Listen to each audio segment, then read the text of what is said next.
1541 খ্রিস্টাব্দে ফ্রান্সিসকো পিজারোর ভাই Gonzalo Pizarro গহীন আমাজনে এলডোরাডোর সন্ধানে বের হয়। তবে আমাজনের স্প্যানিশদের কাবু করতে বেশি সময় লাগে না। অভিযানের শুরুতেই খাবার ও অন্যান্য রসদের অভাবে পড়ে গঞ্জালো পিজারো এবং তার সাথীরা।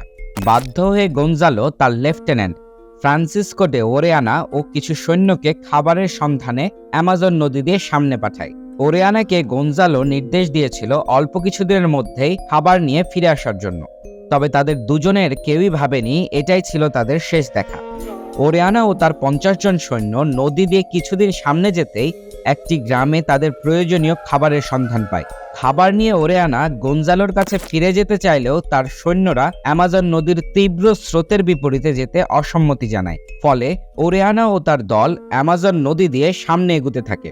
তারাই হচ্ছে প্রথম ইউরোপিয়ান যারা অ্যামাজন নদীর পুরো দৈর্ঘ্য পার করে আটলান্টিকে পৌঁছায়।